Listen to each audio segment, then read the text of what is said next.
Bismillahirrahmanirrahim. Assalamualaikum warahmatullahi wabarakatuh. Di sini saya ingin mempresentasikan tugas UTS mata kuliah rekayasa perangkat lunak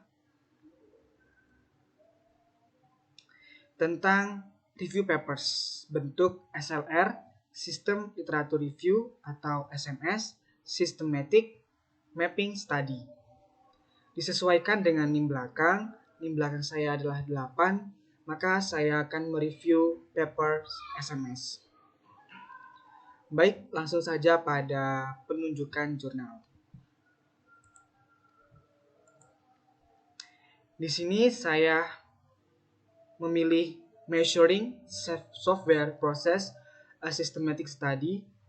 Memang menyesuaikan dari tugas yang harus mencari paper internasional dan saya memilih Measuring Software Process a Systematic Study.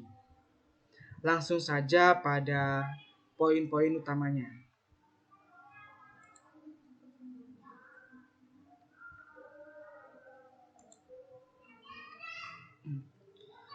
Review Papers International Systematic Mapping Study.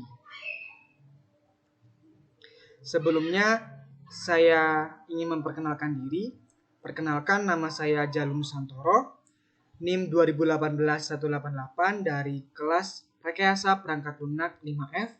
Topik yang dibahas adalah Systematic Mapping Study Agile.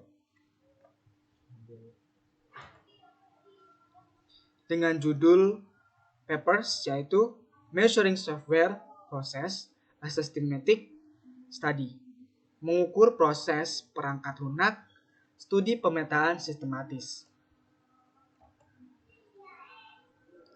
Ada beberapa poin-poin penting yang saya ingin sampaikan dalam presentasi kali ini, sesuai dengan poin-poin yang disampaikan oleh Bapak Brian.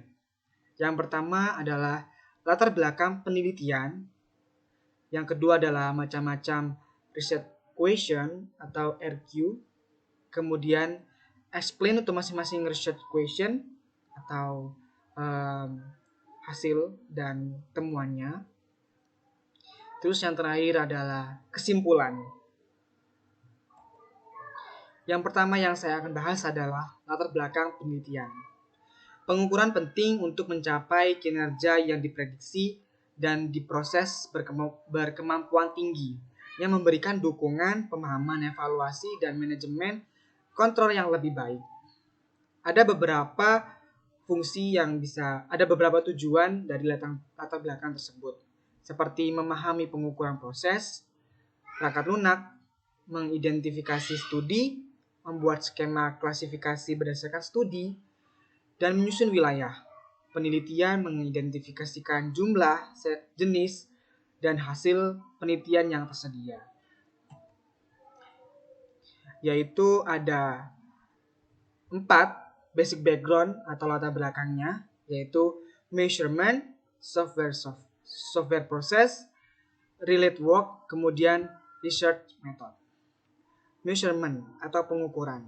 Pengukuran perangkat lunak yang melibatkan aktivitas yang sangat luas. Proses pengukuran terdiri dari penentuan data yang memang kita butuhkan dan juga mengumpulkan dan menganalisisnya. Kemudian software proses atau proses dari software tersebut. Latar belakangnya adalah mendefinisikan dan melaksanakan proses perangkat lunak sebagai urutan aktivitas kerja yang dilakukan seperti pengukuran, pengendalian, dan juga peningkatan proses. Yang ketiga adalah relate work, pekerjaan yang saling terhubung. Di sini tentang pemetaan langkah-langkah yang didefinisikan atau diidentifikasikan ke fase siklus waterfall, di mana persentase pengukuran produk dalam fase yang berbeda siklus hingga hidup perangkat lunak. Dan yang terakhir adalah research method atau metode penelitian.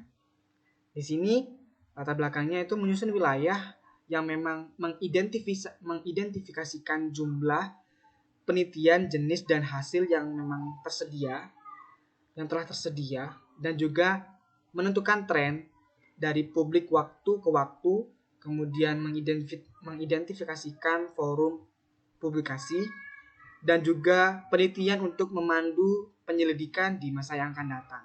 Jadi measurement, software process, related work, research method adalah 4 poin yang mempengaruhi latar belakang dari penelitian review papers internasional ini.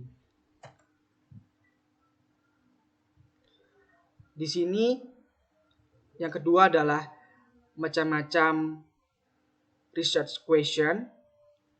Yang pertama adalah RQ1. Bagaimana struktur wilayah penelitian? Apa tren terkait kuantitas dan fokus publikasi? Apa saluran publikasi terkemuka untuk area ini? Yaitu struktur area penelitian, tren, dan forum publikasi. Atau Research Area Structure, Trends, and Publication Forum. RQ2. Apa jenis dan metode penelitian utama yang ditentukan dalam studi, yaitu jenis penelitian, research types. RQ3. Apa abstraksi dan atribut utama yang diukur dan apa frekuensinya berbagai tujuan pengukuran dalam penelitian tersebut, yaitu abstraksi terukur, atribut tujuan pengukuran, atau measure abstraction, atribut, dan measurement purpose. RQ4 yaitu apa metode, model, dan teknik dasar utama yang mempengaruhi dalam penelitian tersebut, yang termasuk dalam metode dasar, model, dan teknik atau base methods, model, dan teknik. Dan yang terakhir adalah apa konflik penelitian utama, apa konteks penelitian utama, yaitu di RQ5 konteks penelitian research context. Explain untuk masing-masing research question.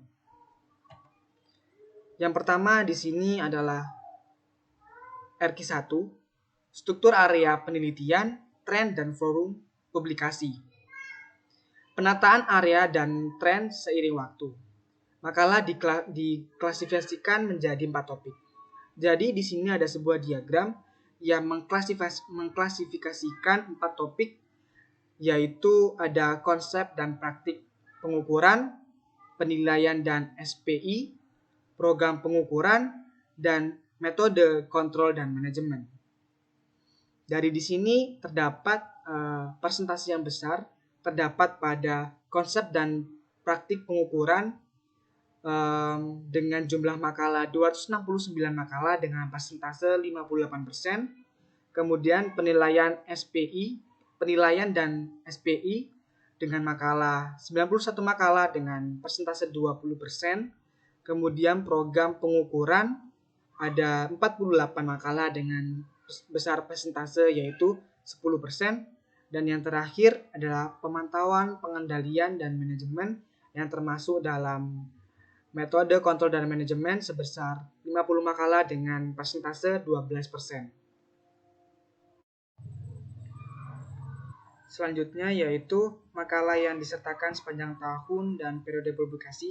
Di sini ada sebuah diagram batang tentang signifikan sepanjang tahun dan periode publikasi dari waktu ke waktu, starting mulai tahun 1984 sampai 2017 di mana review paper internasional ini dibuat. Kemudian di sini adalah menunjukkan jumlah makalah yang disertakan setiap tahun dan periode waktu. Ini juga menunjukkan bahwa ada perubahan yang memang signifikannya tadi, ada naik kemudian turun, kemudian stabil dari periode publikasi tersebut. Di sini ada 3 diagram tentang distribusi makalah yang disertakan dalam topik berdasarkan periode waktunya. Di sini ada 4 bagian, yaitu measurement dilambangkan kotak-kotak, kemudian measurement program dilambangkan dengan seperti batu bata, kemudian assessment and SPI dilambangkan dengan garis lurus atau tidur, kemudian monitor kontrol dan manajemen dilambangkan dengan garis berdiri. Di sini ada perbedaan persentase yang mungkin ada yang meningkat atau menurun atau naik turun. Kurun waktu dari 2003 tentang 2004 sampai 2009 dan lebih dari 2010. Seperti pengukuran 56%, kemudian 8%, kemudian 60%, kemudian di asesmen dan SPI 20%, kemudian 9%, dan 20%. Ada yang mengalami penurunan yaitu di program pengukuran yaitu awalnya 12%, kemudian 12% tetap, kemudian mengalami penurunan pada tahun 2010 lebihan. Di sini ada jenis penelitian, di antara makalah yang dipilih hampir 70% adalah studi proposal, 15% adalah studi evaluasi, 8% adalah studi pengalaman, dan 7% adalah studi validasi. Ini adalah tabel forum publikasi teratas dalam beberapa tahun terakhir, lebih dari 2010-an. Ini adalah research question yang kedua. Lanjut, kemudian di sini ada dua diagram distribusi jenis penelitian dan metode penelitian yang digunakan dalam evaluasi studi validasi. Di sini adalah distribusi jenis penelitian, yaitu menunjukkan jenis penelitian dan kurun waktu dan topik penelitiannya. Di sini ada kurun waktunya, kemudian topik penelitiannya, kemudian ada atribut yang mempengaruhi seperti experience, proposal, evaluation, dan validation. Di sini juga ada metode penelitian yang digunakan dalam evaluasi dan studi validasi yang menunjukkan metode penelitian yang digunakan untuk evaluasi yang didistribusikan. Sama ada tentang waktunya juga dan atributnya lebih banyak dan sedikit berbeda tentunya. Experiments, field study, empirical study, survey, case study, comparison, review, dan investigation. Lanjut ke risk question yang ketiga, yaitu abstraksi, terukur, atribut, dan tujuan pengukuran. Di sini ada topik yaitu tentang project, proses, developer, dan proses model. Dari total project ada 110 makalah dengan 24 atribut, kemudian proses ada 76 makalah dengan 17 atribut, developer ada 12 makalah dengan 9 atribut, proses model ada 6 makalah dengan 3 atribut, dan organization 1. Ini adalah substansi dari abstraksi sehubungan dengan periode waktu dan jenis proposal. Di sini ada asesmen dan SPI, kemampuan proses, kematangan proses, kinerja pengembangan, dan juga kinerja proses. Tentunya yang topik ini terus berfokus pada eksekusi proses pada perangkat lunak. Risk question keempat dan kelima tidak ada diagram di jurnalnya, dan ini adalah intisari yang saya dapat, yang saya simpulkan. Metode dasar, model, dan teknik. Berbagai metode, model, teknik, dan standar digunakan dalam studi berbagai dasar untuk menyusun proposal, solusi, atau untuk melaksanakan penelitian. Metode yang paling banyak digunakan adalah metode Agile. Di sini studi yang terkait adalah tentang konteks Agile dan Learn dan konteks CMMI. Kemudian konteks yang terakhir adalah penelitian. Konteks penelitian didefinisikan lingkungan tempat penelitian dan dilakukan juga menentukan kondisi validitas kontribusi penelitian. Pengembangan Agile dan Learn 35 studi dan usaha kecil menengah adalah konteks yang paling sering digunakan dalam studi ini. Kesimpulannya adalah kemampuan, proses, kinerja, dan kematangan atribut. Kematangan adalah atribut proses yang paling terukur, dan serta studi lebih lanjut yang berfokus pada pengembangan juga diperlukan, serta lebih banyak studi yang berfokus pada prediksi dan estimasi. Mayoritas penelitian tidak menyebutkan atau tidak mendeskripsikan konteks penelitian, yaitu sebesar 7%, tapi di antara perbandingan tersebut ada ukuran proposal dan konteks tertentu untuk dapat mendukung penelitian. Dan untuk bisa dipilih di antara mereka.